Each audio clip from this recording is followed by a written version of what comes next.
Okay,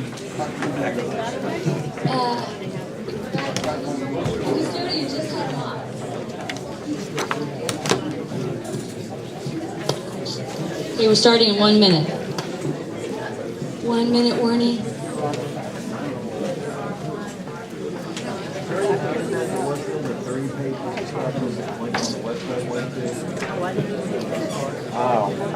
If anyone sees the custodian, we need a mop up front. You see the man down on the hall? Is he gone? Oh, never mind. Well, if he's there. Can everybody hear me okay? More power, you say? You can't hear me? A little louder. Is this better? Oh, we'd be talking into the microphone. Okay, well, good evening and thank you for coming. My name is Molly Leffler, and I'm the chair of the Mesa District Council for Community Associations. And tonight we're hosting a forum on Fairfax County's proposed residential studio unit zoning amendment, or RSU for short. The Mesa District Council is a group of volunteer leaders, and we're a nonprofit bipartisan organization made up of neighborhood civic and homeowner associations. Our mission is to connect neighborhoods and provide a communication forum and system of support for those who are working to better their community. So this is basically a volunteer organization that's putting this on. This is not a county production, although we are happy to have the county here. So the Mesa District Council is part of a larger organization, which is the Fairfax Federation of Citizen Associations. Any neighborhood organization may become a member of the Mason District Council, as well as a member of the Fairfax Federation. Most districts in Fairfax County have district councils that work through the Federation to give citizens a voice. I'm going to introduce our panel from the county, and then some of our neighborhood leaders are going to give a brief explanation of some of the zoning terms that not everyone may be familiar with. So we're just going to have a little education piece. And then this will be followed by the county's RSU presentation, which will be about 10 minutes. And then after that, we will open the floor to the audience and any questions that you guys may have. We also want to mention we have a resource table in the back that has, I think the county's brought some paperwork on this, and we also have any information on our website, masondistrict.org. And I do want to mention that due to overwhelming feedback on this amendment, or this proposed amendment, the Board of Supervisors formed an RSU Planning Commission committee, and they are holding public work sessions, and these are also printed in the back. So I think the next one's November 20th. So I will start off tonight by introducing, you can say hello, our panel, and we thank you all for coming. Ms. Janice Hedatanimi. Thank you. I'm sorry, that was hard. And she's in the Planning Commissioner at large, and she's on this committee to basically kind of listen to the concerns of the citizens. And you're going to say something in a minute, yes. And we also have next to her Leslie Johnson from the Department of Zoning Administration, the Zoning Administrator. Then we have Donna Pesto, the Assistant to the Zoning Administrator. We have Susan Epstein next to her, Code Compliance Supervisor. And then we also have Jeff Blackford, Director of the Office of Code Compliance. So thank you all very much. Let's give them a round of applause for coming.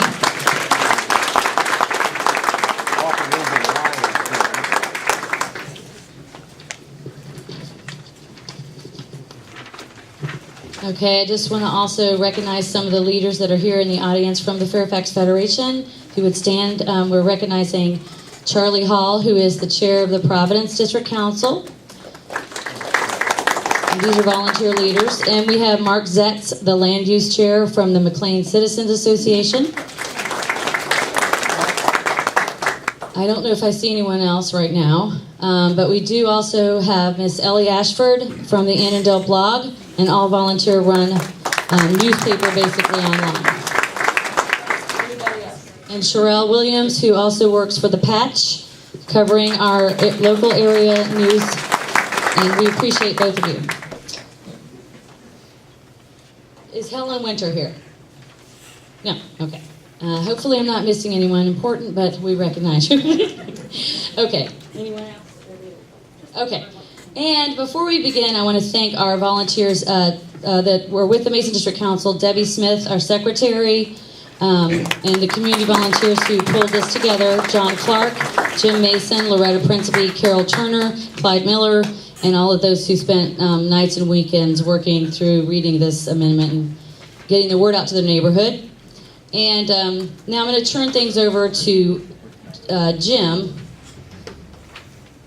Do you want to go before we do the explanation? Yes. Okay, so you can you take that one? Yes. Okay. Janice wants to just say a little announcement beforehand. Thank you for letting us come tonight. Can you all hear me? No. Speak right in. There you go. There. Okay? Do you want me to stand so you can see me?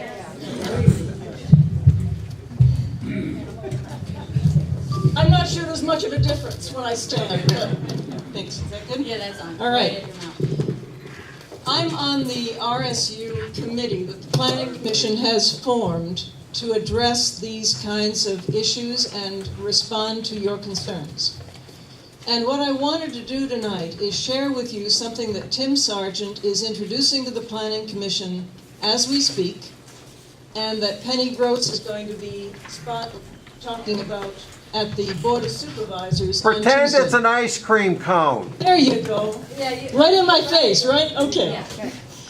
What Tim wanted me to tell you, and what I want to tell you from the committee's perspective, is that we have heard from you and from elected officials regarding concerns with the current draft of the amendment, and we appreciate all of your comments regarding the many issues, especially with regard to compatibility of the use and the quality and character of established residential neighborhoods. What Tim is going to say tonight is the following. We have heard from citizens and elected officials. Wait a minute. We've had a cutoff. I can shout. No, it's okay. I'll hold it for you. Okay. Okay. All right, there we go. We have heard from citizens and elected officials regarding their concerns with the current draft of the proposed residential studios unit zoning ordinance amendment. And we appreciate the comments regarding the issues, especially with regard to compatibility of the use and the quality and character of established residential neighborhoods.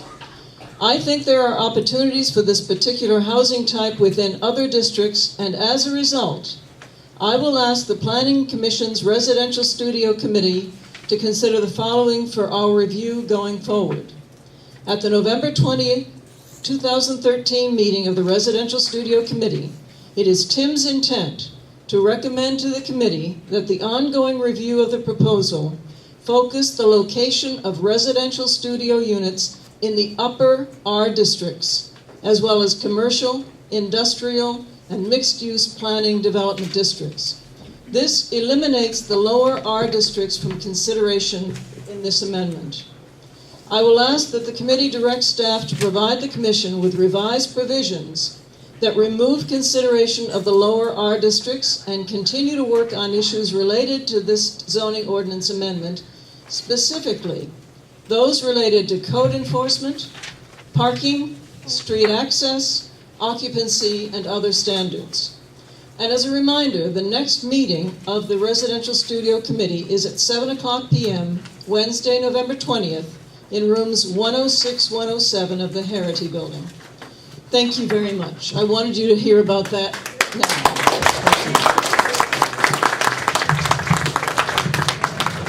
Thank you very much. Thank you. Okay, so that's kind of good news. Yes. Yeah, what is lower R? That was in my mind. Do you know what lower R is? So lower R is R1, R. Well, let me get you know what the lower R is? Leslie Johnson. Currently, the amendment is looking at allowing these uses, or the RSU and the RE, which is residential estate. That is 1 dwelling unit per 2 acres.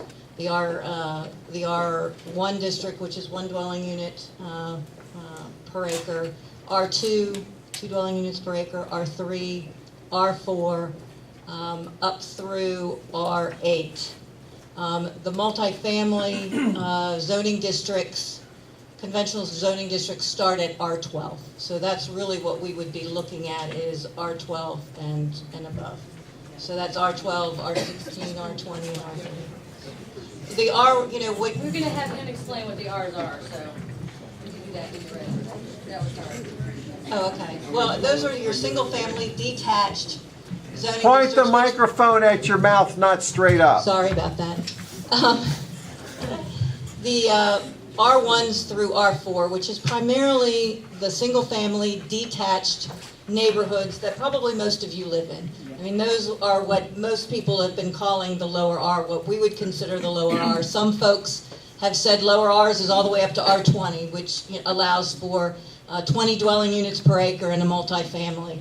And the zoning ordinance actually allows multifamily in an R12 and above. So that's kind of where we would be focusing, but out of the RE through R8. Okay, thank you. And you all can take that back and take that microphone. So what we're going to do now is, that was pretty good news, I think. We also want to just kind of educate folks who don't really know. We're going to continue to talk a little bit about the R's. Oh, we're not doing the R chart yet, but first we're going to just explain a little bit about our RSU, the general basic meaning of it. And I'm turning things over to Jim Mason from the Holmes Run Valley Civic Association. He's president of that neighborhood. Let's give him a hand for his volunteerism, and thank you for being here. I will make this as quick as possible. For those who are not familiar with this RSU concept or definition, as it's stated in the Fairfax County Staff Report, a residential studio unit is defined by a number of different factors. If you guys disagree with anything I say, please yell out. Here are just a few of those requirements and characteristics of an RSU. An RSU development is classified as a multiple family residential building that may have between 3 and 75 individual studio units. These studio units are efficiency apartments with not more than 500 square feet of gross floor area, 1 kitchen, 1 bathroom, and no bedroom. Individual units are limited to rental occupancy only, with initial lease terms of not less than 6 months and not more than 1 year. Renewal terms may be on a month-to-month basis. 80% of these tenants must have an income that does not exceed 60% of the AMI, area median income. The remaining 20% may have an income that is above 60% of AMI. This is the part of this plan that satisfies the need for affordable housing, to have 80% of the tenants not exceeding 60% of the AMI.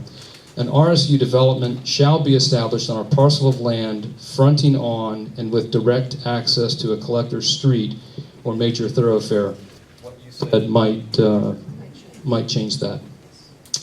The proposed minimum off-street parking requirement shall be 1 space per residential unit, plus any spaces that are necessary for accessory uses as determined by the Board of Supervisors. All residential studio developments shall provide for a resident manager or 24-hour on-site manager on the property, or alternatively, the Board of Supervisors may approve a property management plan that demonstrates sufficient off-site management of the development. Lastly, and this might be by what you've just said, the current county proposal would permit the ability to convert a single-family dwelling structure into a multiple-family residential studio development. That is in the current proposal, and that, of course, could change based on your comments. That's out. Yay, we can all go home. So that's it. That's all I'm going to say. I want to turn this over. That's a whole big topic in itself. Wouldn't you agree? We want to wait Yeah. for Please let us finish our presentation, and then you can open the floor to the questions. Next, we're going to have Loretta Principe, who is a former president of Lincolnia Park and current vice chair of the Mason District Council. Please welcome her. She's going to give you a description of the R's for new people. Thank you for your volunteerism. Based upon your, I'm going to be very brief because really what we want to hear from is have a dialogue with the communities and the county representatives that are here today.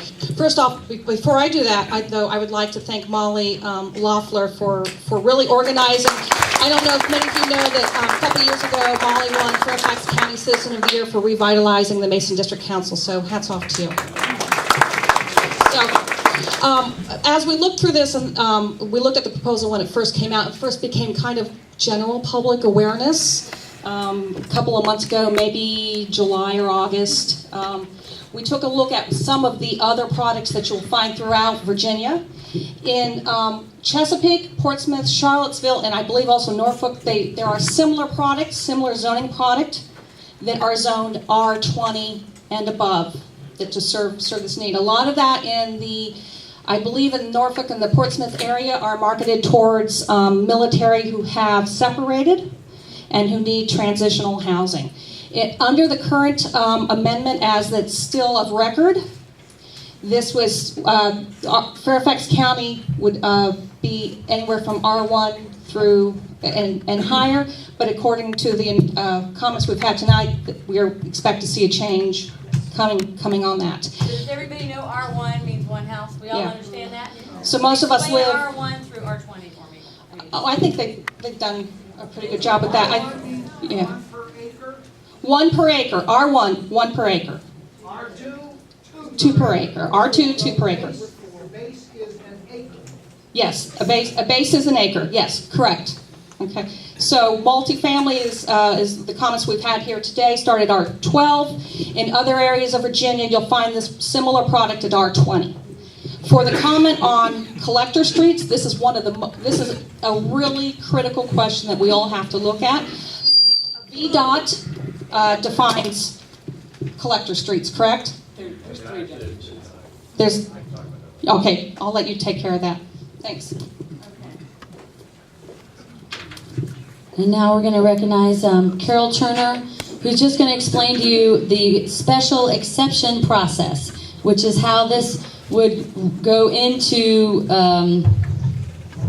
the zoning law, I guess. And Carol Turner is president of Ravenwood Park. Please welcome her, and thanks for your volunteering. Well, I'm just going to read the definition of special exception from the county.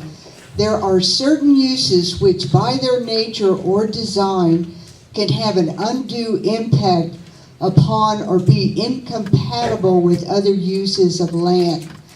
There are times when standards and regulations specified for certain uses should be allowed to be modified in the interest of sound development. I don't know what sound development means. A special exception is subject to public hearings by the Planning Commission and Board of Supervisors. The amount of time needed for a special exception project, if a transportation impact analysis is not required, the Planning Commission hearing is scheduled within 5 months after acceptance of the application. The Board of Supervisors public hearing is scheduled 6 to 8 weeks after the Planning Commission hearing. Notification to adjacent property owners is 15 days prior to Planning Commission hearing. So this is basically the first zoning part of the county Fairfax or the county land use development process. So you have a zoning process here, and if it's determined that this is a use of already accepted, if this gets accepted, then you go here and you can just immediately go all the way to the planning process. You can bypass all of this. So if it's a use accepted, you don't have to worry about all the other stuff. So it's kind of scary. Jim, you were talking about the RSU, and that's a special exception process, right? Yes. Oh, yes, the RSU is already, would be a special use of land development with bonus density, and FAR is out the window. Thanks. Okay, so basically, the special exception is when they don't go through the normal zoning process, they do a special exception, and they have like 2 public meetings or something like that, and then the Board of Supervisors would decide if it's going in the end, right? I could be wrong on the number of meetings, but, okay. It's 2 public meetings? Yeah, planning and Okay.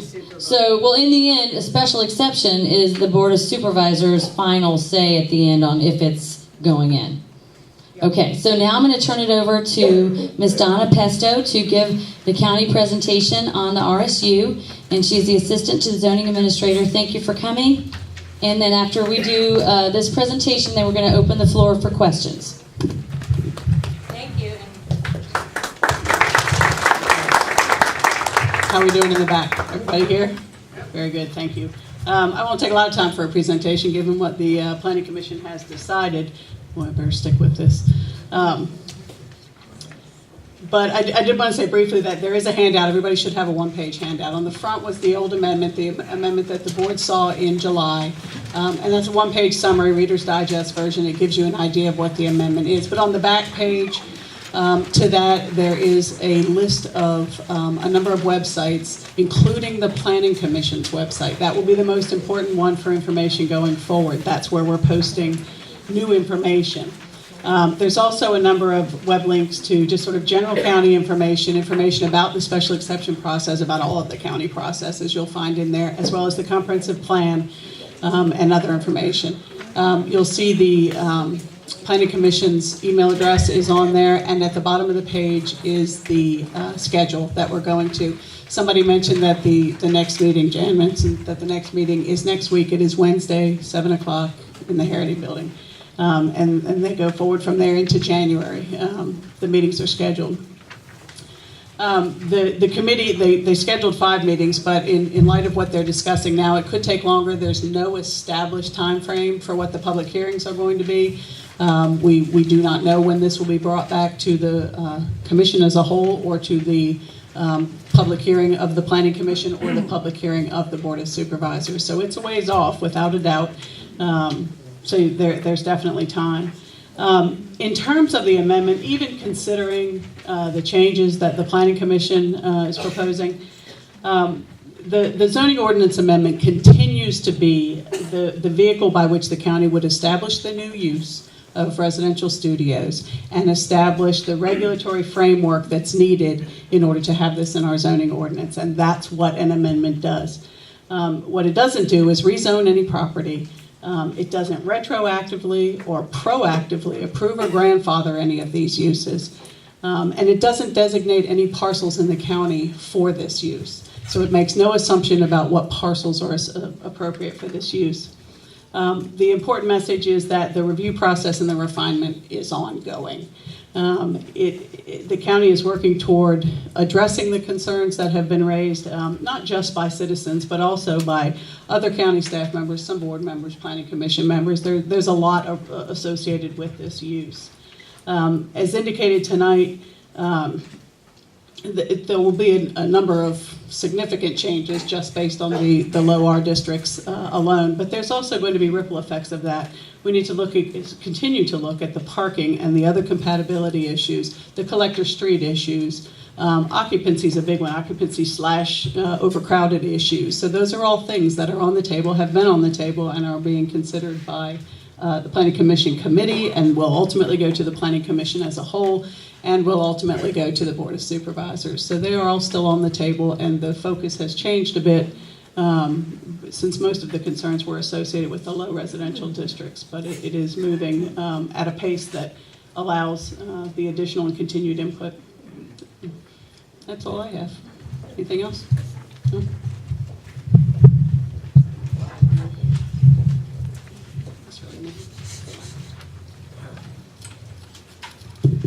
Okay, so now we're going to open up the floor to questions. I'm just going to kind of walk around, and we do have a timer. So if we get any long talkers, we're going to get the signal. We're going to have to give you the signal, and so we want to make sure we get to everybody. If you can come up a little bit my way, I'll do my best. Okay, here we go. And please state your name and the neighborhood you are in. Stephen Malone, Spring Valley. Are you Mason District? Yes, ma'am. Okay. Quick, two very short questions. One, several times it's been brought up a collector street, but nobody said exactly what the heck that is. Charlie has some, Charlie from Providence would like to address that. Okay, you want? Yeah, please. I'll take the Okay. answer and we'll move on. Hi, I'm Charlie Hall. I'm from the Providence District Council. We ourselves, first off, I'm very, very pleased to hear Commissioner Hayatanimi. Hayatanimi. Good Finnish name for Close indeed. It's really big news because I think the biggest concern many of us have had is not so much about the need for affordable housing options, but the concern about essentially dropping multifamily apartment style or as some have said, boarding house style projects potentially in the middle of low density single family neighborhoods. So the fact that they have taken many of those lower zones off the table is actually a really big move tonight. The collector streets, if I can ask for a show of hands, how many people had even heard of the term collector street before, say, a month ago? Okay. So the question is, why do we care now? It's really a key. Essentially, this original proposal said that RSUs could go on either arterials or collector streets. So how that term is defined has a lot to do with where might these units go or not go. That's the practical reason. And if you take interstate highways off the table, there are essentially three categories. There's arterials. Good example would be like Lee Highway, Route 50, roads that really take you a long distance. Local streets, again, the best example would be a little cul-de-sac in your neighborhood. And then there's everything in between, the middle of which is collector streets, which sort of combine the local streets and the arterials. The reason we have raised concerns, and this came up at the first of the Planning Commission study meetings, and I've actually now got a potentially slightly outdated 8-page document, but we came across something like 8 or 9 different definitions of collector streets. There's 4 at least in Fairfax County. 3 written definitions and then a street list, which is on the county website. At least 2 different definitions by VDOT, one which is a written description, one which is a map, and then at least 2 or 3 different definitions by the Federal Highway Administration. The problem is they don't agree with each other at all. The county list and the VDOT map sort of really point to the very big streets, like Sleepy Hollow would be a collector street, but anything smaller would not be. The written definitions, and I've talked at length of this with my Supervisor Smith, and she agrees, really talk about streets that penetrate into neighborhoods, sometimes for a very short distance. Really, they are almost through streets that can go very deeply into neighborhoods. The danger that we identified with this proposal is not just so much collector streets, but combined with low-density housing. There are a lot of streets that go through these low-density neighborhoods that meet probably 7 different written criteria, county, state, and federal, for collector streets. And we felt by allowing that term in this proposal would in effect open up neighborhoods throughout Fairfax to RSUs. Now, if we drop out the lower density zoning and really only put RSUs where essentially multifamily housing originally would have gone, I think that changes the equation. I think that will protect many, many neighborhoods that otherwise would have had some concern. Just real quick. We also have to consider the impact of what I call urbanization creep at the edge of our neighborhoods. So, the roads that are coming through your neighborhood are bringing more and more traffic. There is, if there is an opportunity to zone or change the product, And if there is a fight for, is this street a collector or not, you can be sure that that fight will be had, and lawyers would like to do that fight. Very briefly, then I'll turn it back over to the audience for questions. Collector roads from one of the lists include Cherokee Avenue for the Lincolnia Park people, John Marshall, Wilston, Patrick Henry, Hickory Hill, Heritage, Potterton, Pinecrest, Holmes Run, Graham, South, Lacey Boulevard, Old Columbia, Pike, Columbia Road, Evergreen, et cetera, et cetera. That's one list. And then if you take this across the county, there are lots of them. We just have to consider the impact of that. So, but in any event, that list is there. We can, Mason District Council can provide some of the lists we have. Next question. Well, I had two short ones, so all of your going on hopefully doesn't count against. But, So just to make sure I understand this correctly, the whole thing with the special exception is this whole thing you're talking about doesn't say people can do this. It just says they're allowed to ask permission to do this. Is that correct? That's correct. That's correct. Okay. That's all I got. Wait. Microphone, who's next? Question. Just come to the front so we can get you. Not hear the speaker. You don't want to go backfire on the speaker. Okay. Sarah Doty, Wilburdale. So my question is, we're talking about our bonus density that we're getting in here. Well, we have all these additional children who are going to move into these units, even if you put them in commercial, which was pointed out to me by somebody else, which means that like an old store could be turned into a residential studio unit in a shopping center.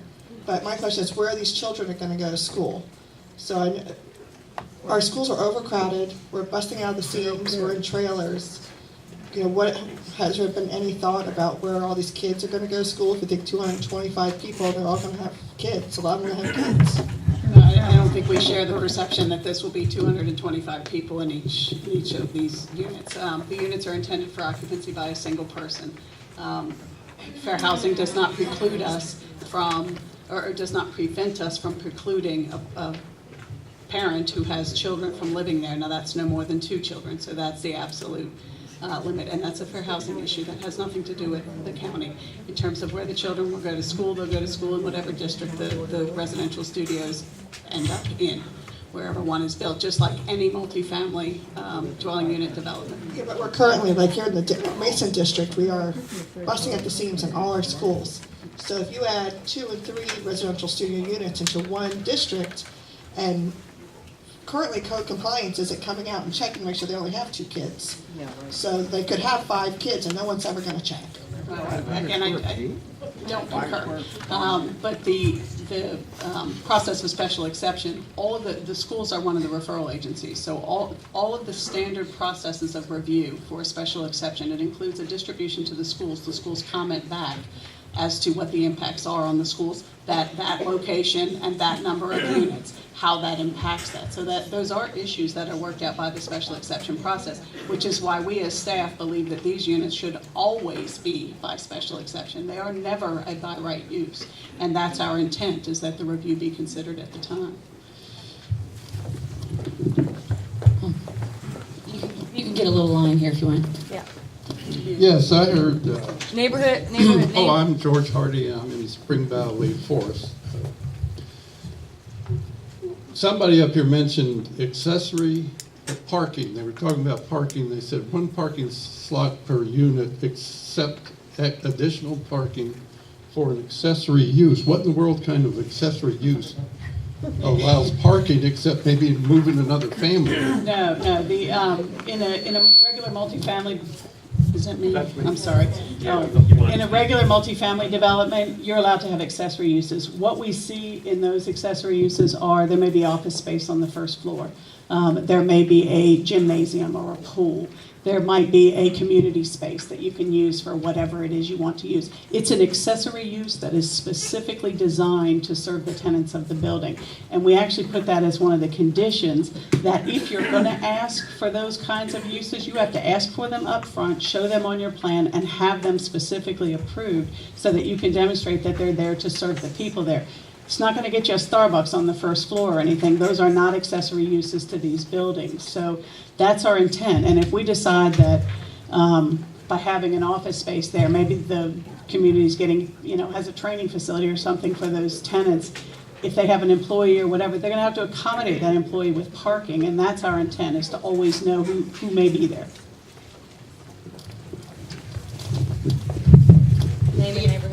The other goal is that all parking is going to be on the site of the property. And that's a requirement under the ordinance now for all uses, is that they have to provide on-site parking. Thank you. Well, when you say on-site parking, are you talking about street parking? No, it has to be on the property. It has to be on the application property. My name is Joan Fyander, and I live in Columbia Pines, and I really don't have a lot of questions. I have some comments. I do not like this proposal. I live on Rose Lane, which is slated to be one of the collector streets. To say that I think this is the most ridiculous thing I've ever heard of is an understatement. My husband and I have lived in our home for 25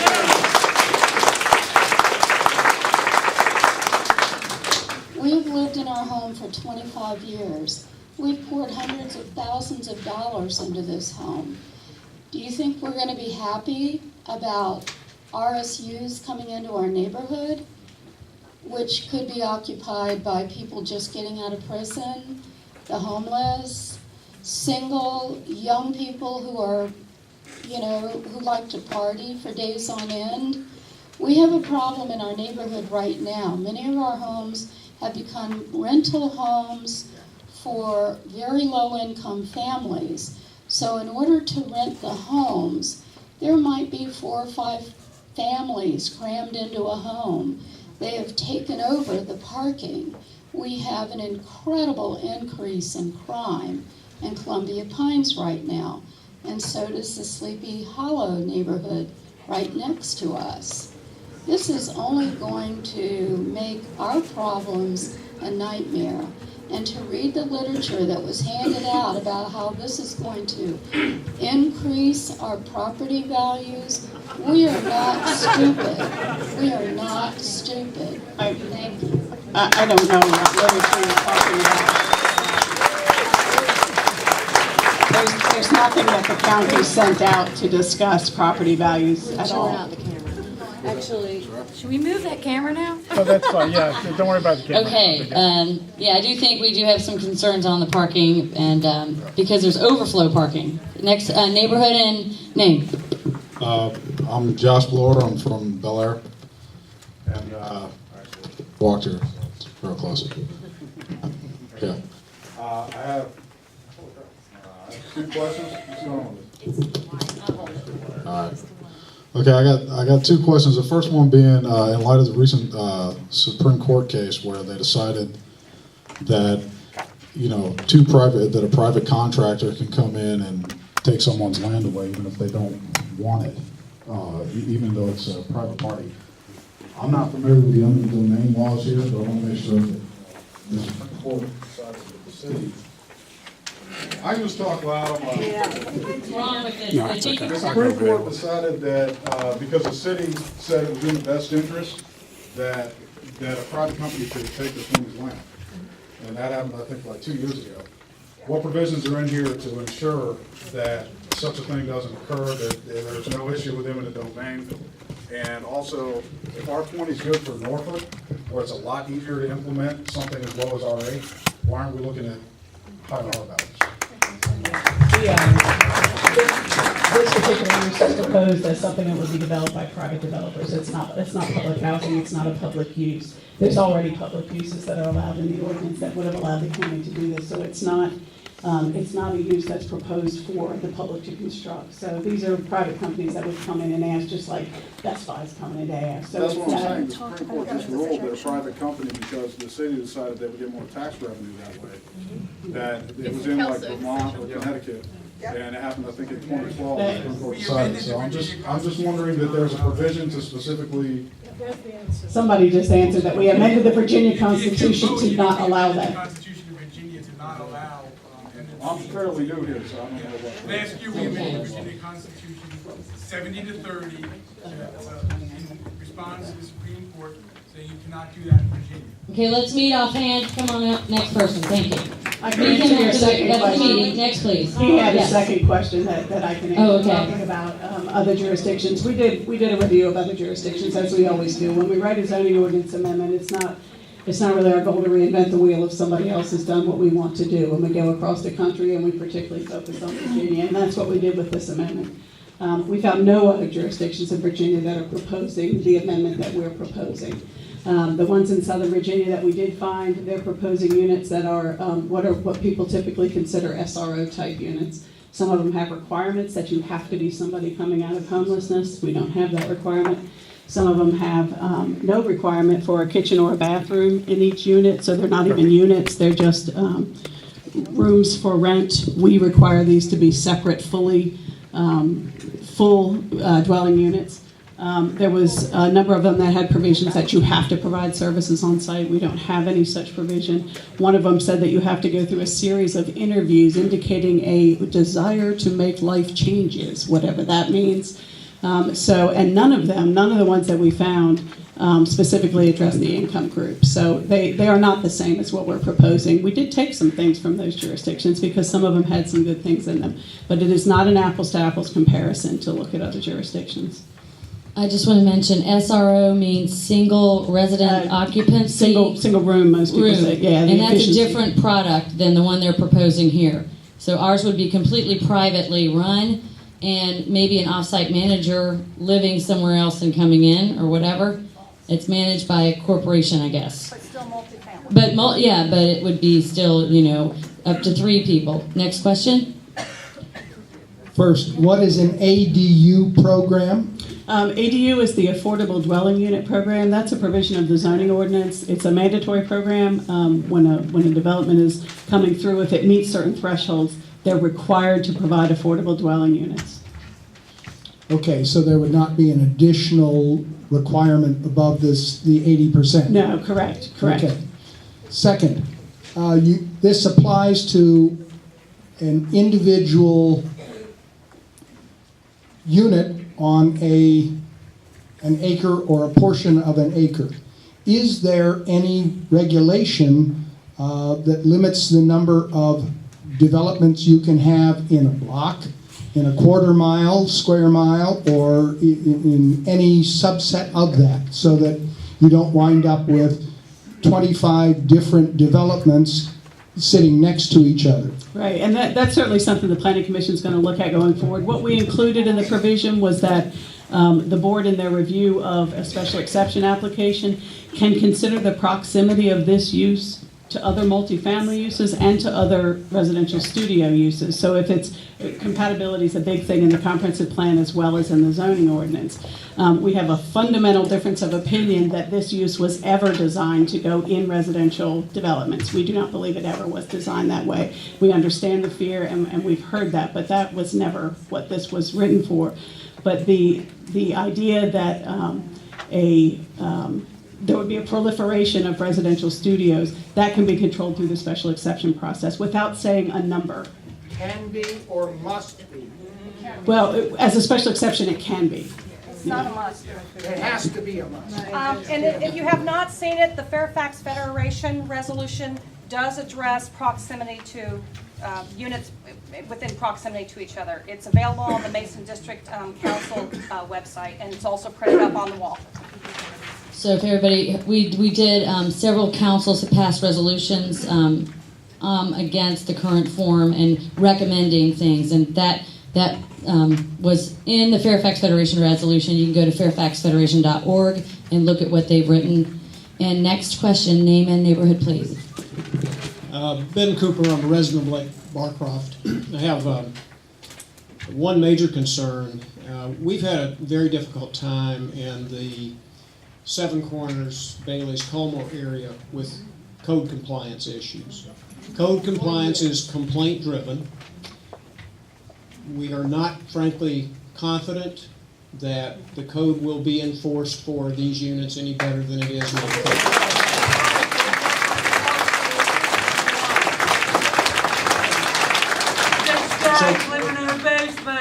So my question is, what will the county do to enhance code compliant, since currently we have multiple families living in single-family homes, and Mason District is the largest offender, if you will, of that. Great, I can start with that, and hopefully the code compliance folks can pick up.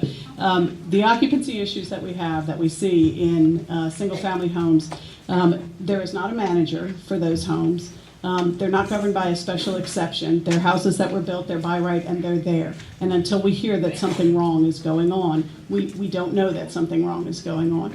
With our special exception, we require a management company. Of course, zoning was leaning toward an on-site manager. There was some thought to have the possibility of having an off-site manager, and that's why it was written the way it was. Again, still open for the Planning Commission review. But with the special exception, the board can impose any conditions that they deem necessary to adequately address the concerns the use brings up. They can also rescind the special exception and revoke it. I'm sorry, wrong word. They can also revoke it. So in a case of noncompliance, we have far more of a tool with an SE than we would ever have had with just the standard run-of-the-mill house in a subdivision that doesn't have any of those guidance. But I don't know if you all want to add anything.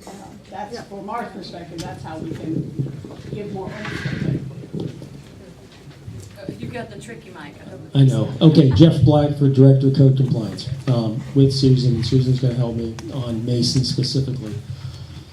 Listen, we're tasked, our mission is to enforce both the zoning ordinance, the building code, fire code, property maintenance code, YAP, light, and grass.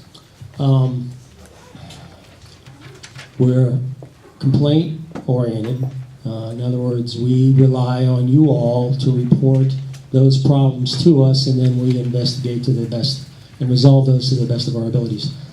If the RSU amendment is adopted, in whatever form it is adopted, that will be part of our mission, to enforce that. And that means if someone builds an RSU without approval, then it's illegal. And we need to know about it so that we can investigate it and address it. Now, the capacity, I can't answer your capacity question right now. Currently, we do about 9,000 cases a year. If the RSUs, we get a lot of complaints about the RSUs, then we will, I'll address it with the county executive and we'll see what we can do about the resources. That's the best I can do for you. Can't promise anything other than that. Sorry.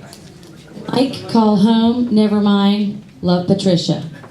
Friend in my neighborhood, that's who's here is question. One more, I hope minor question. Seven Corners, Bailey's, Culmore is now involved in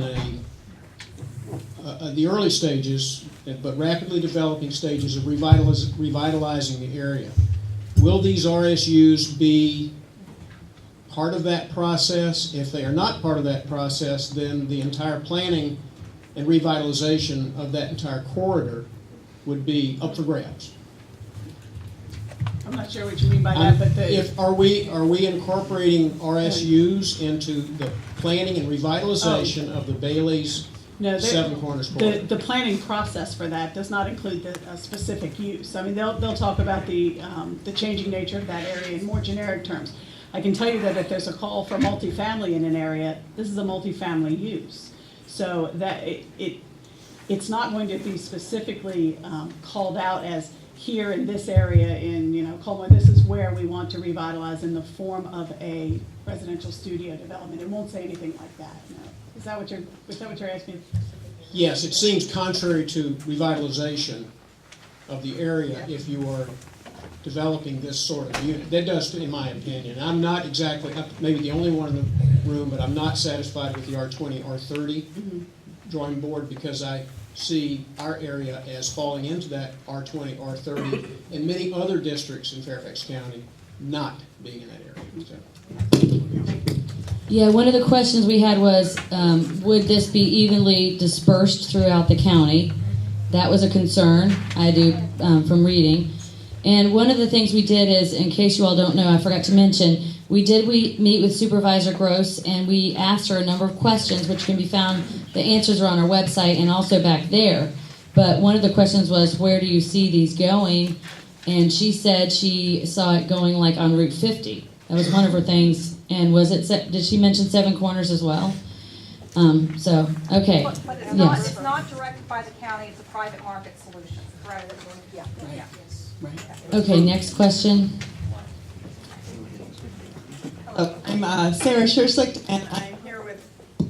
I'll just hold it. I'm here with two hats on. I'm a resident of Barcroft Hills, right by Belvedere Elementary School, and I'm also the senior pastor of Peace Lutheran Church, right in the middle of the Park Lawn community. And we love our neighborhood, and we love our neighborhood association, and thank you very much for your work. I have a very different perspective on all of this than I think anyone else in the room has, and so I'm ready for arrows to be slung.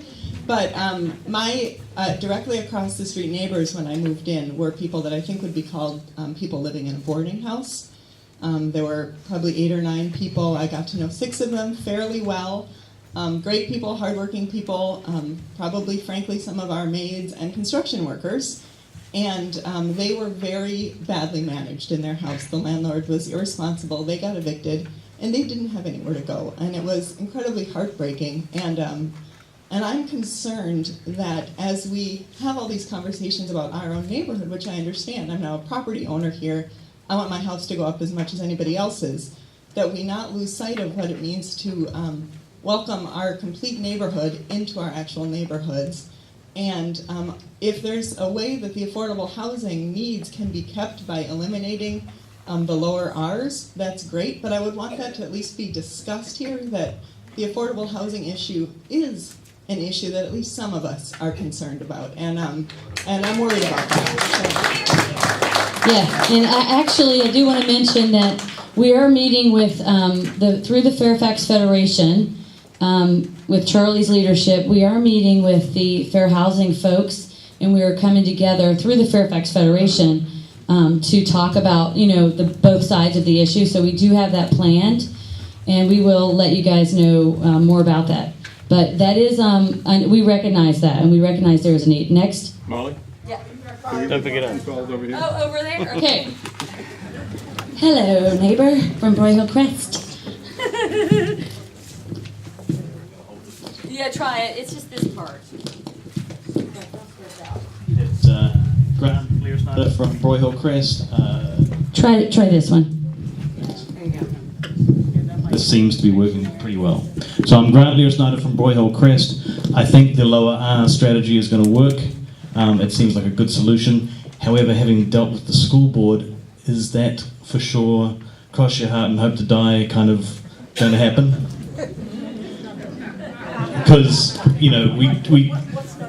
no, I want to make sure that the lower R strategy is going to be the result. I don't want it changed at the last minute with no input. Never with no input. Okay, good. I do know that I've heard from a number of board, and it's the county board of supervisors, not the school board, that would make the...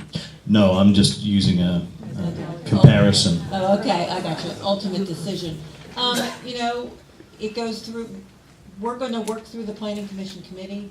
The committee has directed us to bring back a proposal that will look at deleting this use from the lower Rs. As Ms. Hednemi said earlier, Supervisor Gross is preparing, it's our understanding she's preparing a board item for Tuesday's board meeting that will be a similar recommendation for consideration and to also provide guidance to the Planning Commission as they work through this.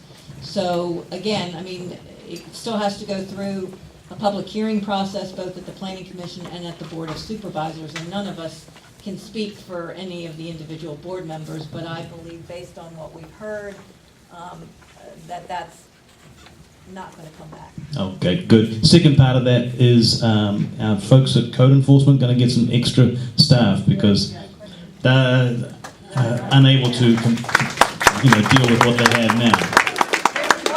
I know. Yeah, I think you do raise a big issue, and I think that's what a lot of the anger is stemming from. It's not that we're against affordable housing, folks who've had boarding houses in their neighborhood. And I think what the anger is from basically the degradation of the neighborhood with the number of cars and the constant in and out and things. And, I could go on. But, and I feel like I just want to make sure everyone knows here that we all are for affordable housing. No one is definitely against it. It's just where and how it's appropriately used. I'm going to go ahead and turn it over to the next question. My name is John Birch. I'm in Bel Air. I wanted to clarify, I think the major issue around this topic is the distinction between urban and suburban living. A large percentage of us are living in what we hoped to be when we bought our homes, a suburban community. And there are some areas within our county that are obviously urban. The commercial nature of apartment buildings and stores and all of that being distinct from the quarter-acre, half-acre, one-acre lots that we bought as suburban dwellers. And the fear about the connector roads being a mechanism whereby this process can encroach on the low-density homes. If the connector mechanism, connector roads definition, allows them to be built on connectors despite it being into a low-density area, then that seems to be the problem that we want to avoid. So to clarify, I don't know if there are any commercial or high-density areas that do not have connector roads. If that's the case, then connector roads are irrelevant. If all the high-density areas have connector roads, then all you need to say is high-density. And then connector roads going into low-density areas are not to be used.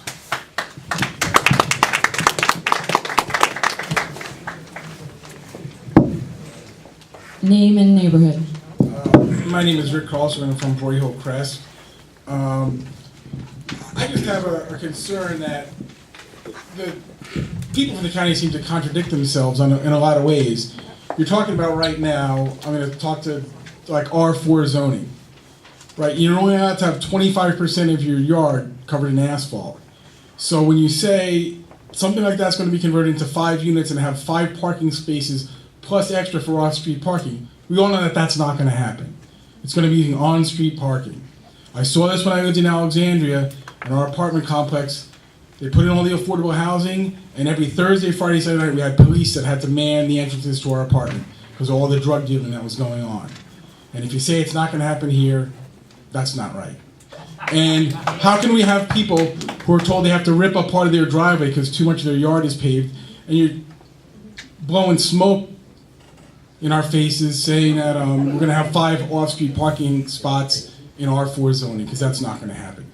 They're going to be using the street, which is already filled, and those streets were designed in the 50s when each family had 1 car. Right. Thank you for your comment. Craig? You guys are going to need to come a little closer, sorry, because I got a shorter mic, but it's working. Hi, my name is Craig Miser. I live in Royal Crest 2. Seems like there's a lot of us here tonight. And my kids go to Fairfax County Public Schools. We like Fairfax County Public Schools, but here in Mason District, they're overcrowded.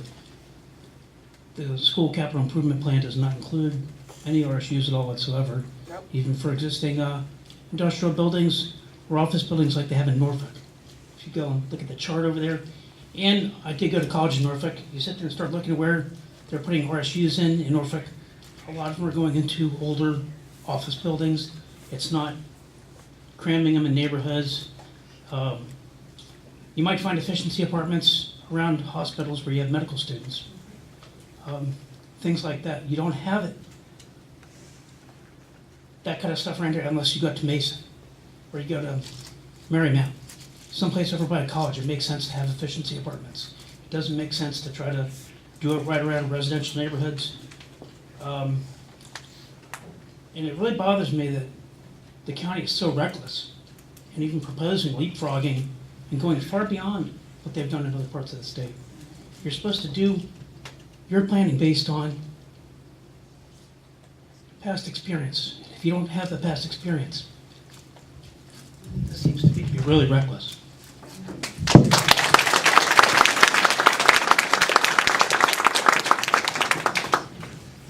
My name is Stephanie Mensch, and I'm from West Lawn. So I'm in Mason District. I've lived in West Lawn for 25 years. And I'd like to say something. The concept of having these units in our neighborhoods, I'm very much supporting it. And I know everyone would like to boo me, so go ahead and get it off your chest. But there's a concept called integrated housing. And that means that you have neighborhoods with people who are a little different from you. And I really, looking out across this across this room, I don't really see that many people who look very different. But I want to say that different means they have different needs, and people who have special needs, who may need these units, these people could be your children, your grandchildren, your grandmother. So you can go ahead and boo, but the fact is that Fairfax County is in desperate need of housing options for every kind of person with every kind of need. And it's not only affordable housing, because I think that goes without saying, but for people to stand up and say, oh, we're not against affordable housing, just not here, what you're really saying is that you want to pretend that your family doesn't have problems, that your neighbors don't have problems, and that there's no place in our neighborhood. Well, you've been lecturing. My question is, if we don't have these options available, then what options will there be available to provide for people who need these things? Thank you. Okay, next question. Hi, I'm Charles Pinellas Mark. I live in Broyhill Crest. My first question is somewhat more of a comment, somewhat echoes what has just been said, is I actually think from the affordable housing perspective, is I was very puzzled how allowing RSUs in the lower Rs serves the needs of lower income people when you're farther from public transit, you're farther from stores. And I understand, but it's not set in stone yet. And I really think from that perspective, I almost looked at it as a disservice by placing people into areas that were never designed for that purpose and don't have facilities that are meant for people that don't have a car. And I thought that was a disservice. My question though is there any consideration with these proposals as to capacity of electrical lines, sewers? Parking is one thing that can be, not easily, but it can be changed, but a sewer is very hard to change. And if you have a neighborhood zoned R4, and all of a sudden you now have 5 or 6 units per plot, and now it's really an R20 or 30, can the sewers handle that amount? Are the electrical lines able to handle that amount of load on them?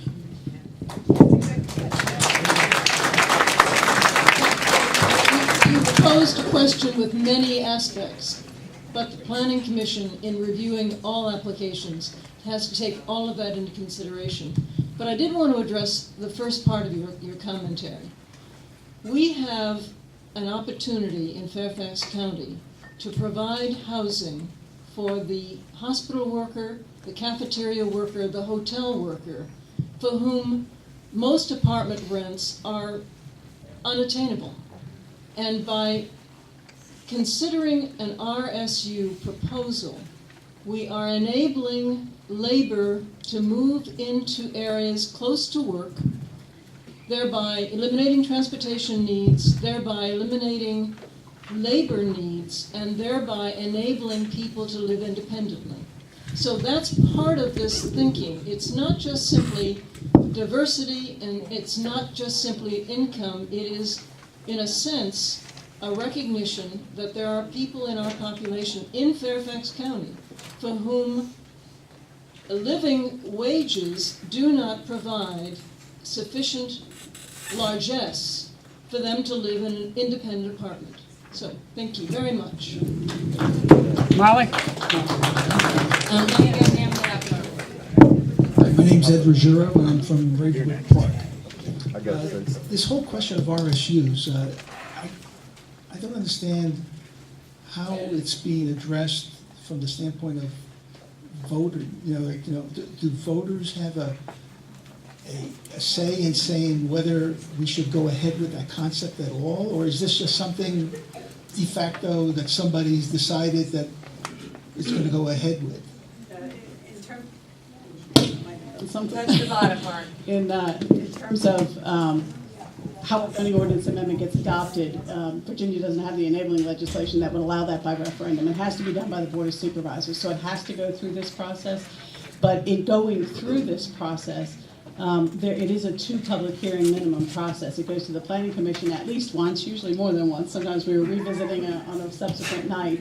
And it goes again to the Board of Supervisors. So that is they have to conduct public hearings on these.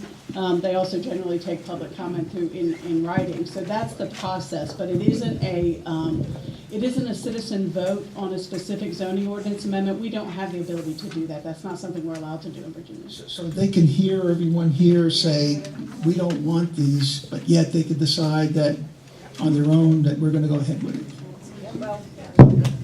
Certainly. Well, I do think they've heard from you all if you've written your supervisor and you've spoken out about this. And the mere fact that Ms. last name hard to say is here, I think tells you that we've made an impact. Next. I would like you to mention your comment. Thank you. Nick Burns, Sleepy Hollow. Hello. Yes. Good comment on the person who indicated there's maybe not an infrastructure in some of our communities to support this, because like on Sleepy Hollow, there's no public transportation anymore. It used to be about 30 years public transportation buses, but no more. And Holmes Run, where you have to use to catch a bus on Route 50 or Annandale Road, is very dangerous, very narrow, and yet it's still 25 miles an hour.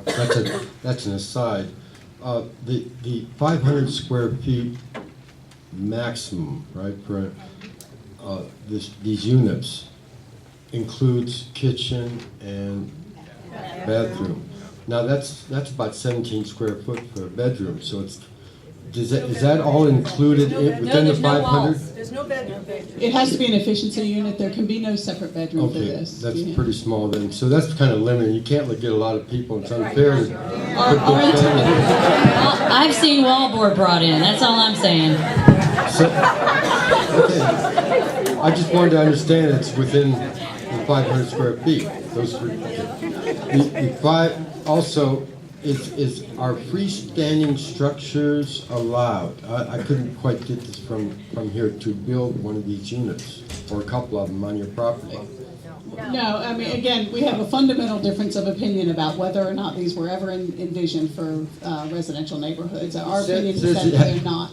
But the intent is that somebody would build a multi-family building, assume it's Bazzuto or somebody, that a builder that somebody would build a multi-family building that would be residential studios. That's the intent of this. They could be freestanding. You could just have a 75 unit or, 50 unit or whatever on its own lot, or they could build it in association with some other development they're working on. Well, can one build a 500 square efficiency in the backyard? Absolutely. Now they changed that, so that option's that out. was never an option. So basically, option 1 is gone in the amendment, is my question. One last thing, in exceptions, will they give the standard zoning exceptions? Usually they provide adjacent landowners notice. Will that still Absolutely. be Absolutely. 25 adjacent landowners will get direct notice, and the poster will be on the property.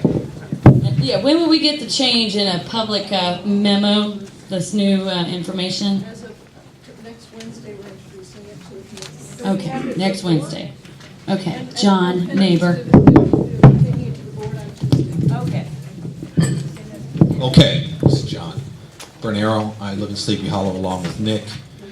I own a lot of rental houses in this district. I rent houses, right? But I am totally against this. I mean, I think this is the worst idea. Ma'am, your logic does not hold. I wish I could pronounce your last name. Does not hold. You talk about a job of a nurse or a maintenance worker. These are long-term. These are professions. They don't go and live in a transient type of home that is first described by ours. So you're logic, and that concerns me when the county speaks illogically. Okay, that's number one. Okay, number one. And there's not answer.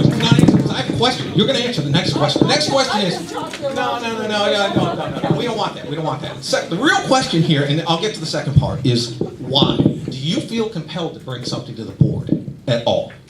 At all about this? Why at all do you feel compelled? I want everyone out here to hear a good reason. Then I'm going to get to the who. First, why? Why at all? Let me answer that. We are responding. Well, remember the board asked for this. You guys, calm down. You guys, you gotta be calm about this. Okay, listen. Okay. Here we go. I will stand up. I will stand up when you calm down. It's very upsetting. People are very upset about this. Very upset. We understand that, and that's why we're taking. Extremely upset. Okay, let her talk. Let her talk. Shh. Here we go. We understand that you are concerned, which is why we are making changes to address the pressing issues that you have brought to our attention. We are doing this not on the Planning Commission initiative, but because the Board of Supervisors has asked us to consider how this might come about in a way that makes sense and meets the needs of a population in Fairfax County that needs housing. That's the answer. And I'm sorry if it doesn't satisfy you, but that's the answer. Okay, next question. Two-part on the who then. Who? Is this all the Board of Supervisors, your elected officials? Or is this one of them? Who? And now, God, the second part to who. Yes. Okay, Penny Gross has come in. Just want to recognize Penny Gross, our supervisor. Thank you.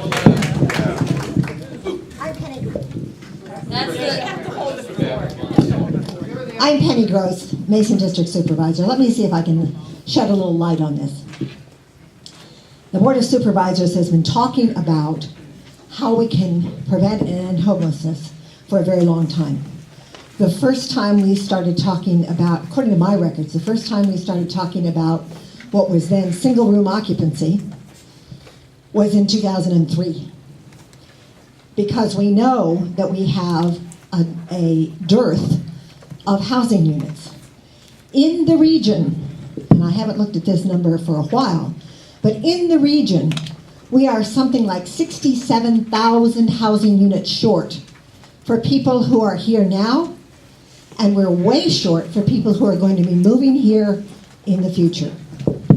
And so we started talking about single residency occupation units in 2003. That didn't go very far. We couldn't really figure out how to make it work in the way it was presented.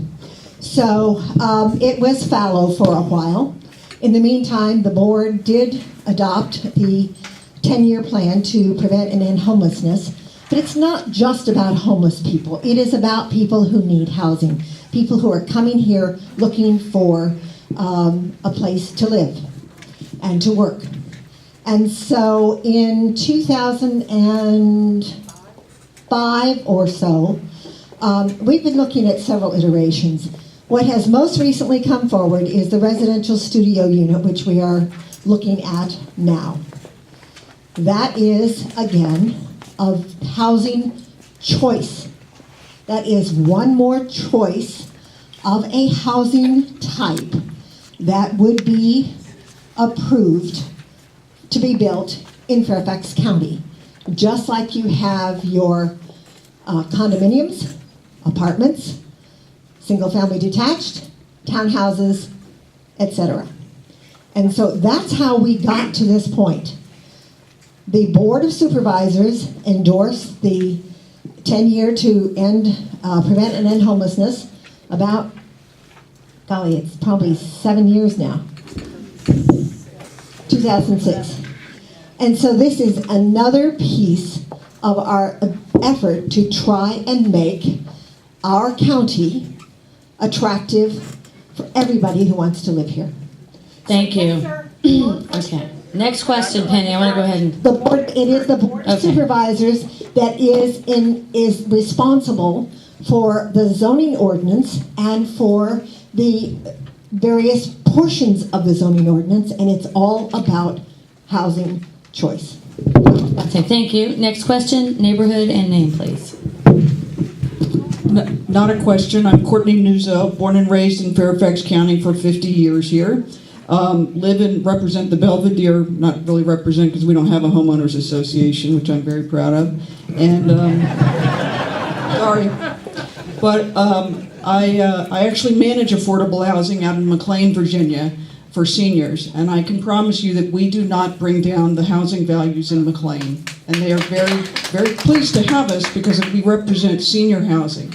And we have a 2-year waiting list for our property. And so for those of you that have mother-in-laws or are planning to go live with your kids for whatever reason, I'll just let you know it's a 2-year wait list to get into some of these things. So I appreciate the county and the Board of Supervisors looking at this because there are a lot of people out there who don't have any kids to impact your schools and they don't drive really very much.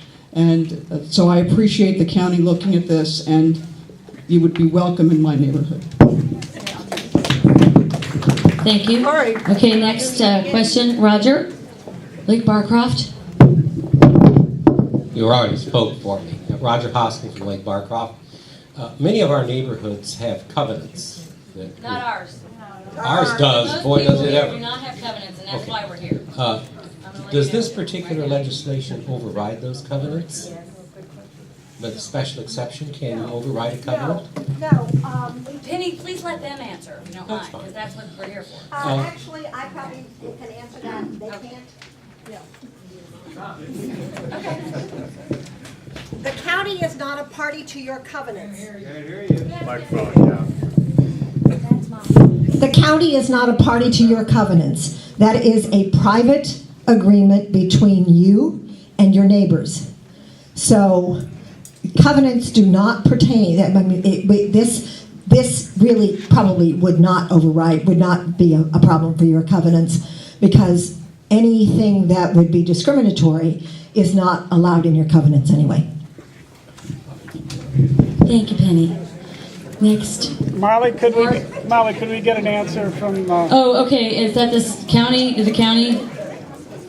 This RSU. So basically, it's the same answer, right? Okay. Go ahead, Mort. Hi, I'm Mort Glassberg. I'm president of the Indian River Homes Association.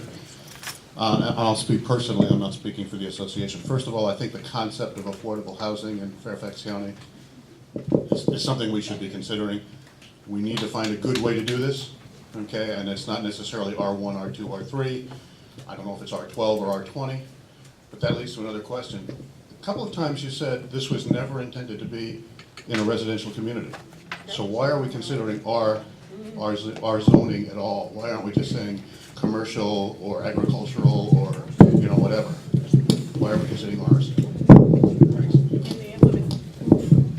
In the implementation of the zoning ordinance, we're bound by state code that says we have to treat similar uses similarly. That is our charge. When we looked at this use and when we looked at this use and compared it to other uses that are currently allowed in the zoning ordinance, that are residential in nature, that are allowed by special exception, we compared this use most similarly to the independent living facility use. Which has the restrictions of being restricted by age and by you have to be disabled or handicapped in some way, so that is limited in that way. But it can go in the RE through the R30 districts. It is again by special exception. It has a density bonus. It has a very reduced parking. It has an obscenely reduced parking, 1 space per 4 units.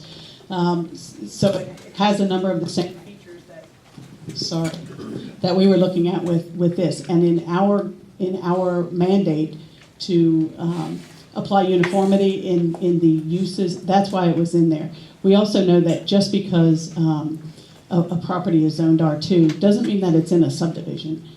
Established stable residential neighborhoods are specifically addressed in the comprehensive plan, and in the review of a special exception, one of the standards in the comprehensive plan says that The board has to protect and establish stable residential neighborhood. We knew in our mind, in zoning's mind, we knew that that would protect the neighborhoods. It was never intended for that.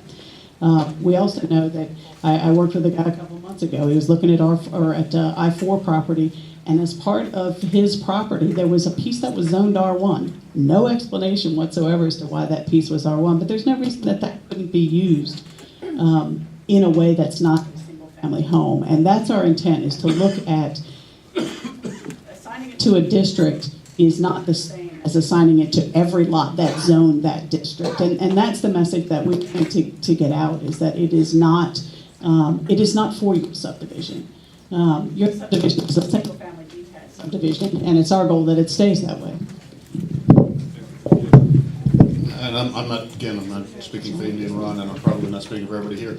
But personally, the higher the R that you guys can do, I mean, R12 is great, R20 would be better. You know, I think the more people you'll get behind you, and I understand the need to, kind of balance the two.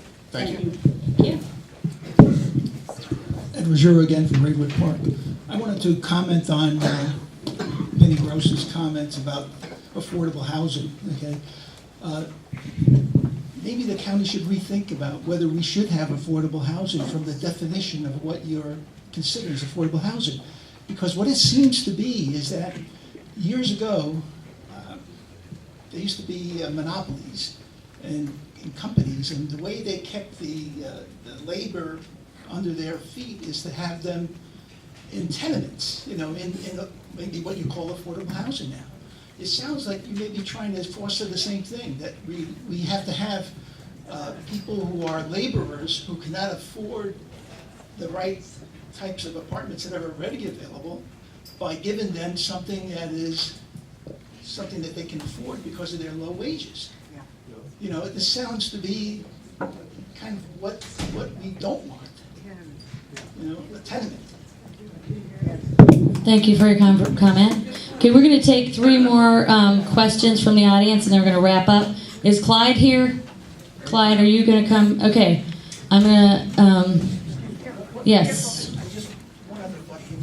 Instead of affordable housing, you should maybe foster higher wages.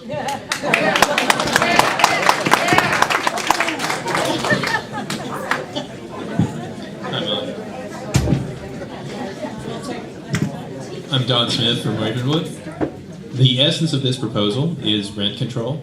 Developers get to build higher density developments in exchange for rent-controlled apartments. And every rent-controlled building I've ever seen had broken windows and high crime. My question is, 3 questions really.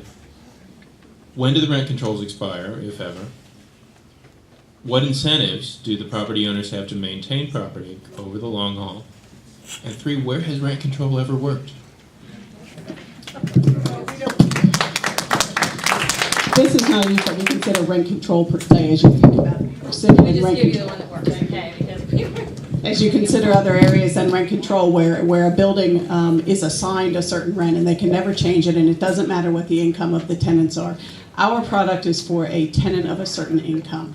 And in order for that person to live in that dwelling with that income, there has to be a limit on the amount of rent that they pay. We can't say, well, you can only make 60% of the area median income, but the landlord can charge whatever they want. That's what we have today out there in the market. The owners of these apartment buildings charge what the market will bear.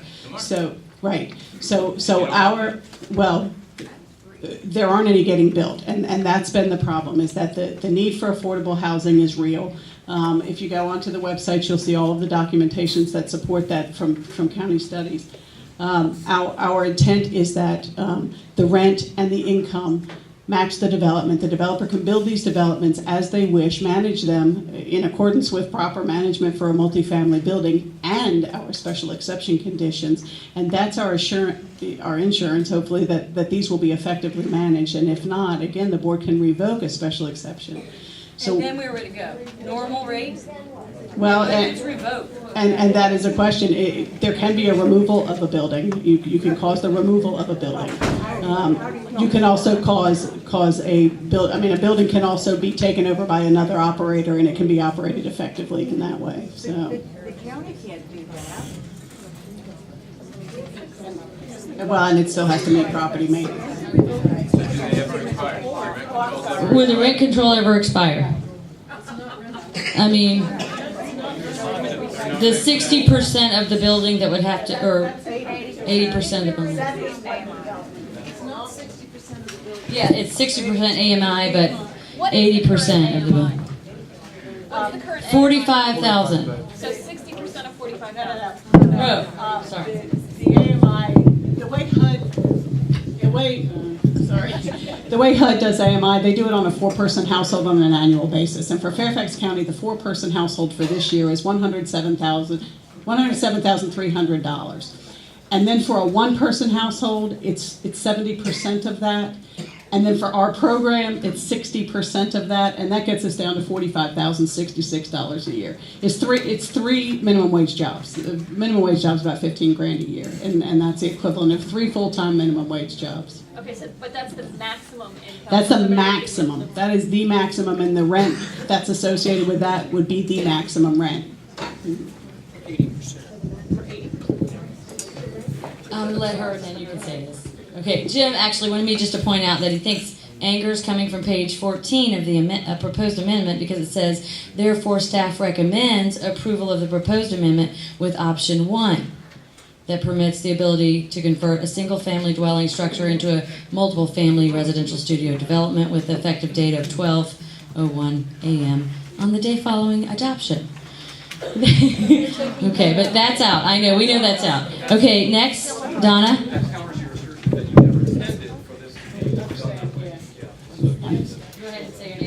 Hi, I'm Donna. I'm Sleepy Hollow, and I just moved back into the area, so I hope I'm not asking the question that everybody knows and I didn't get the memo. On apartments and condos, does Fairfax County have it where you guys can tell the apartments or the condos saying, okay, you have like 150 apartments, of that you have to have 10 or 15 or 20 that you can allow those people to come into a place that's already established and allowing that many people to come into that area?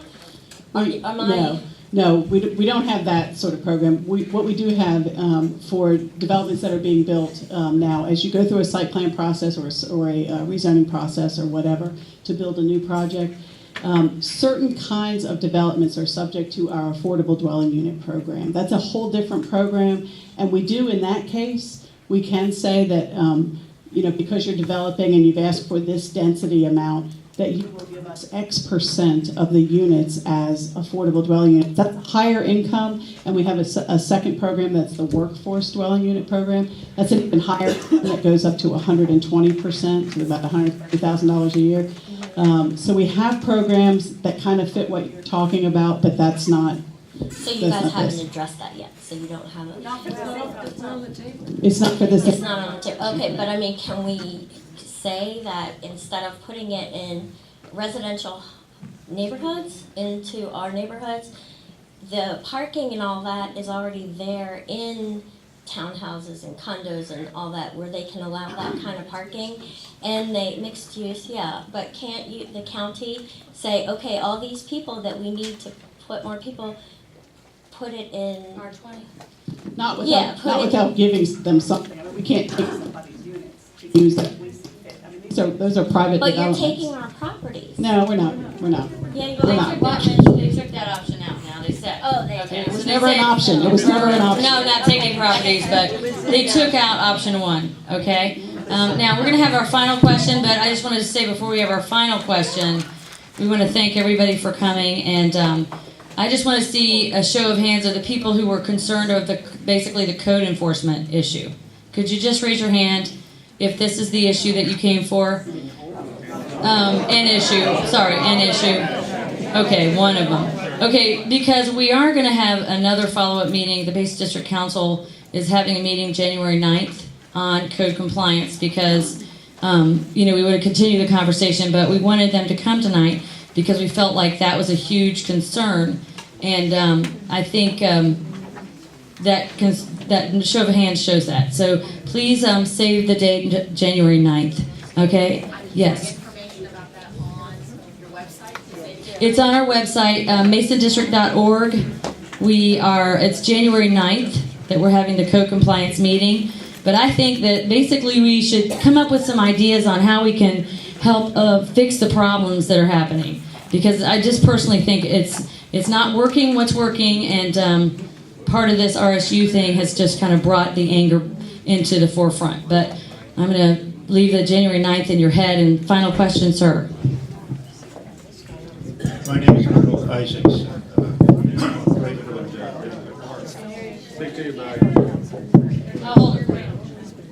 Arnold Isaacs from Ravenwood Park.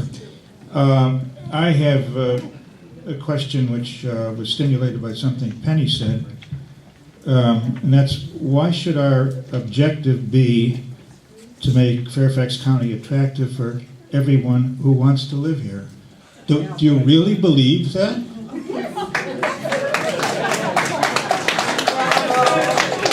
Well, then, if you're successful, then we're going to be totally inundated by all sorts of people from everywhere. Well, okay. You have several jurisdictions around here, Arlington County being one, Prince William County being another, where they have caused people to leave because for rezoning, upgrading, revitalization, call it what you will, and a lot of those people are I assume are finding places to bed down or camp down in Fairfax County. Now, do we really want to encourage that? What you're creating, if you're successful, you are creating a universe of affordable housing here, which will be a magnet. And it's not just for the infirm or the good plumber or anybody else. It's people who would be drawn by low rents in a convenient location. This is manna from heaven. This is wonderful. It's unrealistic. Anyhow. Thank you for your comment. So this concludes our forum. And remember, this is not a county thing. This is a volunteer-run forum. We thank you for coming. And we do... Oh, wait. Clyde has something to say. Wait a minute. Just a moment. This man had a brilliant paper and information. Just want to let you listen to what he has to say. Thank you, Molly. I have a question before I've written down a few comments, and I've done that for brevity. But I'd like to ask one question. I'm Clyde Miller. I live just down the road at Sleepy Hollow, across the road. We've used the term affordable housing a lot, and I'm not sure we all have the same sense of it. So let me say what my sense of affordable housing is, and then I can be corrected. The comprehensive plan has as a goal that 20% of all new residential construction in Fairfax County will provide affordable housing units. And when they speak of that, they say for people who are earning 50% to 120% of the area median income. So that is the group. Below that, when you get to, so for the single person household, that corresponds to about $40,000 to $90,000 a year. And when you get below that, if you're making $20,000 a year, you can't afford affordable housing. It's not for you. But when you get below that, or much below that, and I don't know the numbers exactly, but you're in public housing. So I think that the examples that were given about hotel workers and whatnot is what we're speaking of. We're talking about affordable housing. If you're at $20,000, you need to find a roommate. Then between the two of you, you might make sort of the threshold for the $40,000. You can find a place to live. So when we want to do the right thing, as we all do, we aren't talking about the homeless guy necessarily, who can't find a place to live because he doesn't have any money. He's not going to compete in that market because he's not making $40,000 a year. So just by way of registration. But beyond that, we all know what we're talking about. We're talking about special exceptions. So in your residential area, R2, where I live, in the zoning ordinance, I opened up the zoning ordinance and said I can build a single-family detached home. I don't have to ask permission to do that. To do that, I have to get a building permit, and I have to do all those things, but I can build a single-family home by right in my R2 district. I can also build a daycare center in my R2 district, but that's by special exception. So I have to go to the county and I go through a process and I get approval to build a daycare center. And that has kind of two parts. One is the zoning ordinance has a definition of a daycare center in it. And so I can't say it's going to be a daycare center and open up a tailor shop, right? Because it says daycare centers do some certain things by definition. Beyond that, in the zoning ordinance, it has standards that I have to meet if I'm going to open a daycare center. So it may say that I can't have more than 75 people on the site at any one time in my R2 district. It may say I can't have on-street parking. It may say my hours of operation are restricted from 9 a.m. in the morning to 5 p.m. in the evening. These are called special exception standards that are in the zoning regulation that pertain to what I can do for my daycare center. The point is, it's an important point, that the Board of Supervisors has the authority to waive the standards. So I can go to them and say, look, I got to park on the street because, and if they agree that that won't adversely affect the neighborhood, they can say, okay, you can park with no more than 3 cars on the street. So they waive the standard, or they do something instead of the standard, they have something instead of the standard, so that they can accommodate my daycare center. Thank you. I mean, that's a value to me, and maybe it's a value to the neighborhood. That's the judgment they have to make. But they can waive any of the special exception standards. They can't waive the definition. All right? So a very important point. In my opinion, I've spent way too much time, as Molly said, I've spent way too much time reading this report. So as I'm concerned, it won't be over until all copies are collected and they're burned. Because it is, and it's just so hard to read. But one very important point is, what they're talking about is building studios. You can build studios all over the county. You don't have to amend any zoning ordinance to build studios in this county. And if you want to build them for people who are in this income category, 6% below, you may do so. You may do so by right. You don't have to ask for any permission. Just have to get your plan together. But you can build by right all over the county. In fact, part of what I've done, I'll mention it, just for fun, I just thought, let's see if I could find a studio for myself, and I made one inquiry. And I got back an immediate offer for a very nice studio at 7 Corners, 560 square feet with a nice balcony, outside balcony, for $900 a month, which is within the range of affordable housing for the single family $45,000 person, right? So in a sense, affordable housing is out there now in the marketplace, and in particular with respect to studios. So let me just say what I was going to say. Okay, but they wanted to say, they're saying no on that by right. Not by right. Well, I think, yeah, there is a question that we had, and I think the studio that you were referencing is probably already in an existing multifamily building. Yes, of course it is. Yes, which is zoned for a multifamily. The point is that there are many areas in this county that are zoned for multifamily housing where you can build a studio as you please. Not every place that has, like not every R1. No, it has to be zoned for studio apartments. You can't build studio apartments today in an R1 zoning district. But there are many districts, and I don't know what they are, but there are many districts where you can build studio apartments. And there are studio apartments all around us in areas that are zoned for studio apartments. So. Let's give your finale. Okay, so here it goes. No one should take lightly a proposal to amend the zoning ordinance. It is the foundation of our communities. If we get to the point that nearly anything can be constructed next door, we will have damaged irreparably our quality of life. In considering any proposal to amend the ordinance, one needs to understand 4 aspects. First, the first consideration is the need for the amendment, then the degree to which the amendment would materially meet the need. Third, the type of development that would be allowed. Finally, the likely consequences. First, the need. Presumably, the objective of the amendment is to provide studios with affordable housing opportunities for the financially qualified, people earning 60% of the area median income or less. According to the county's response to a question on the Planning Commission website, a single person in the 60% income category would be able to pay $937 a month in rent.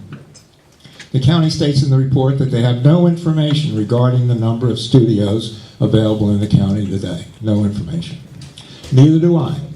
But in response to my internet inquiry, an apartment building at 7 Corners offered a third floor, 760 square foot studio with an outside balcony for $910 a month. I was invited to move in next week. So studios of the type described in the report today are available commercially. Neither the county nor I know how many there are, but what is the need for more? Leave it that nothing, certainly nothing in the report, has demonstrated a need to amend the ordinance to provide for more studios. Second, would the amendment increase the number of studios? The county states on the Planning Commission website that they believe that a lack of financial incentives for builders limits the supply of affordable housing. Certainly today, there are many areas of the county where studios can be constructed without amending the ordinance. The staff report provides no information regarding why or how the amendment would influence builders to build what they are not building now. Leave it that there is no evidence that the amendment would increase the supply of studio apartments. Third, what type of development would the amendment allow? And this is very important. In response to a Mason District Council question on the website, thank you, the county stated that developments would be in accordance with the definition of residential studios and the 3 pages of special exception standards in the ordinance amendment. In granting a special exception, the Board of Supervisors would have the authority to waive or modify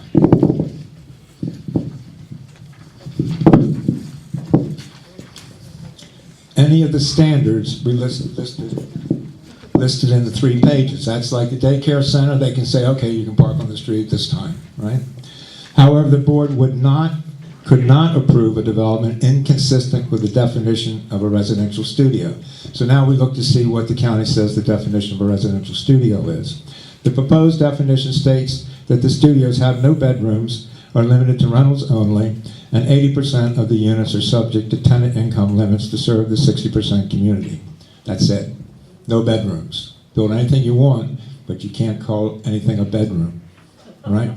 So the 500 square feet that's in the report, they talk about 500 square feet maximum, that's not in the definition. That is in the standards. Standards can be waived by the board of directors. All right? So that's it. There is nothing that would adjust, that would limit the studios to 500 square feet or to 1, 2, 4, or more rooms.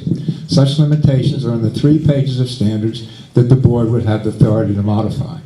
The board would have the authority to approve a development of 5 large super studios, each with multiple rooms on a lot with extensive accessories such as recreational facilities, as long as the developer included 4 times 5 or 20 studios subject to the income limitations of the 60% community. The super studios could be in one building, the affordable units in another. The principal limitation imposed on the developer by the definition of a residential studio is simply that he cannot call any room a bedroom. So I respect the Board of Supervisors. I respect the Board of Supervisors. My experience is they are good people doing a tough job. Even so, leave it that it would be insane to give them the authority to allow such apartment developments throughout our residential districts.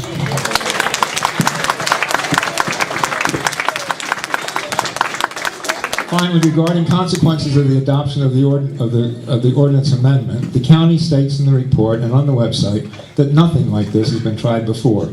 In this sense, the proposed amendment is an experiment. The county has no knowledge of potential consequences. So the proposed ordinance amendment is unacceptable. There's no demonstrated need, no evidence that the amendment would be effective in increasing the supply of affordable housing, nearly no limit on the development the board would have the authority to allow, and no knowledge of the consequences. Unacceptable.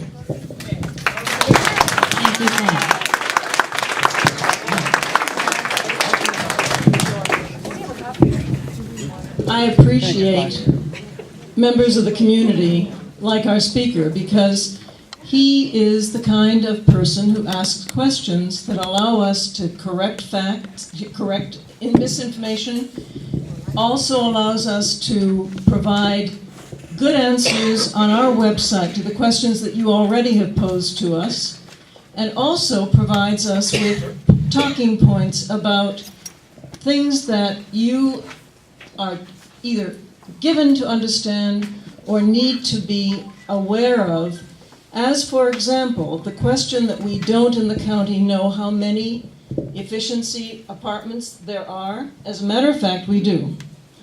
In Fairfax County, rental housing, as of 2011, totals 67,485 apartments. Of that number, 1,361 are efficiencies. And efficiency is defined as one room, kitchen, bathroom, no bedrooms, because they're studio apartments. You have a rollaway couch, you have a futon, you've got people living on blow-up mattresses for all we know. But they don't have bedrooms. Or dens, or living rooms. Or dens, or living rooms, or any of those other bells and whistles. They are simply utilitarian housing. And there are 1,361 of those in Fairfax County.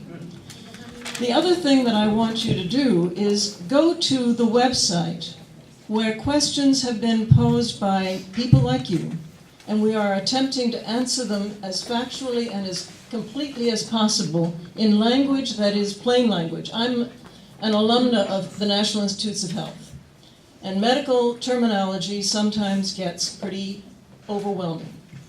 NIH initiated plain language as a means by which we can communicate with people. And we are trying to do that on this website. And we would welcome your responses and your telling us how we can do a better job. And I hope that many of you will be there on Wednesday night when we have the next committee meeting of the RSU committee, and be there to, again, let the full committee, there are 5 of us, hear what you have to say and what your concerns are. Thank you very much, Molly. Thank you for everybody.